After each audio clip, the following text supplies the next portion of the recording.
I know you've just been talking to survivors. What has it meant to you to hear those stories today? I don't want to cry. It means that the thing you hear so often from victims of rape is that they feel that somehow they carry the shame, they're at fault, and that they're alone.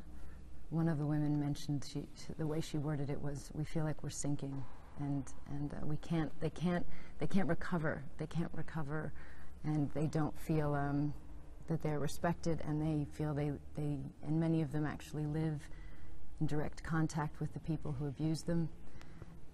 So it's violation upon violation, and they're so broken, and yet they are so dignified. They are just extraordinary women. And so you see this courage and this elegance, but just eyes wet with tears, and you know that they live with this every moment of every day for 20 years, and they haven't told their children, and they don't know quite what to do. And so for me to be able to stand next to the Foreign Secretary of England and say, this government has launched this initiative, and we together do see you as extraordinary survivors, and we respect you, and we believe you deserve to be not only listened to, but to see justice, and to use those voices that you have to not just, they've been to the Hague, some of these women, and they haven't seen results. And so they need to start seeing results for what... They're our inspiration, as I just told those women when we met them, because you can tell listening to them that, as Angelina says, 19, 20 years later, this is still something that makes reconciliation in a society like this dramatically harder, which is why this is all about preventing future conflict and resolving conflict, as well as being such an important moral issue.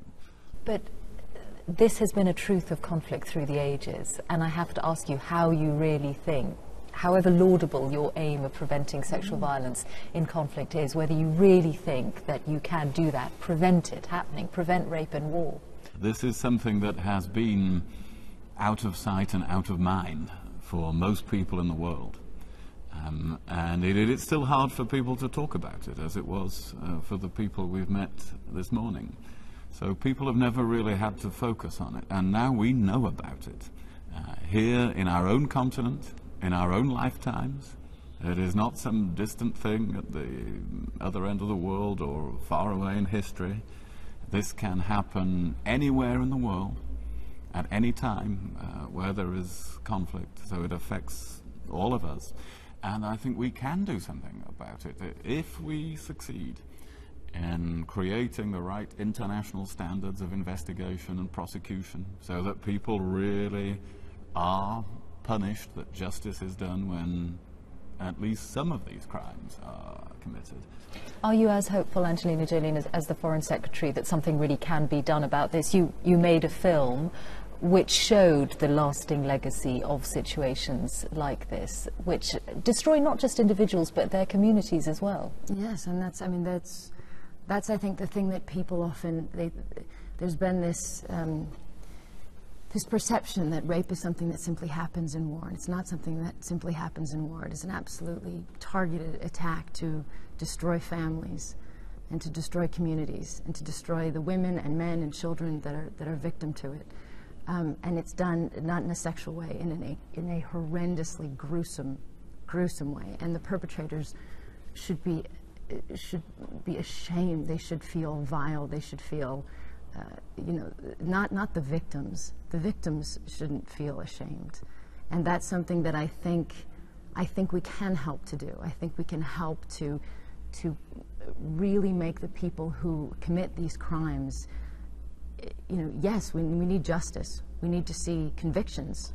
We need to see that people, simply do not get away with these crimes. That's what the victims need, and it's what the world needs to understand. If people can get away with them, then it becomes a standard, and it becomes something that we cannot tolerate. So it's justice, and it's evidence collecting, and it's and it's explaining to communities, you know, what this is, and to change their perception of it, so we can certainly make a dent.